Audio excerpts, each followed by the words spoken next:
पूछा गया कि बेटे को माफ कर दो खाना खिलाते टाइम, कहा माफ नहीं करूंगा। कई बार पूछा कि माफ कर दो। आज हो सकता है मेरी जबान लड़खड़ा जाए, लेकिन मैं चाहता हूं कि आप मेरी जैसा भी बोलूं मेरी बात को पूरा सुनकर जाइएगा। ये बाबा आपको दिख रहे हैं, एक दुकानदार के पास आते हैं और आकर बोलते हैं कि मुझे भूख लगी है, कई दिन से खाया नहीं है, आंखों में आंसू।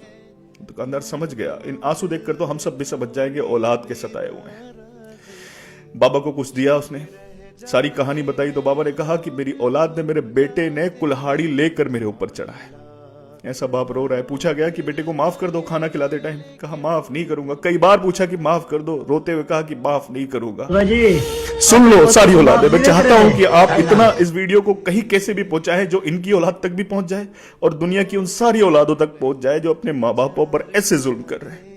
खुदा ने कहा उफ भी ना करना, बाप को ऊंची आवाज में बात भी ना करना, और तुम कुल्हाड़ी लेकर उनके ऊपर चढ़ रहे हो।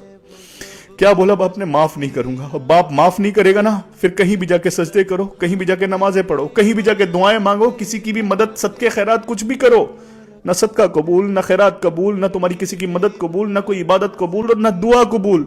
बर्बाद हो, क्योंकि बाप नाराज है तो रब नाराज है। अरे माँ बाप, अगर माँ के पैरों के नीचे जन्नत है ना, तो बाप जन्नत का दरवाजा है। मत करो वो दरवाजे को बंद। पर जुल्म करके तुमको लगता है कि तुम माँ बाप पर जुल्म कर रहे हो, अरे खुदा अपनी जानों पर जुल्म कर रहे हो, जन्नत के दरवाजे को अपने लिए बंद कर रहे हो, दुनिया को अपने लिए अजाब बना रहे हो और आखिरत को बर्बाद कर रहे हो। खुदा अपनी जानों पर जुल्म मत करो, मत सताओ, मत सताओ, क्योंकि इस दुनिया में अगर किसी की आंख में हमारी वजह से आंसू आया हो, उसका हिसाब नहीं दे सकते, तो सोचो एक बाप की आंख से निकला हुआ आंसू अगर तुम्हारी वजह से निकला है तो कैसे हिसाब दोगे?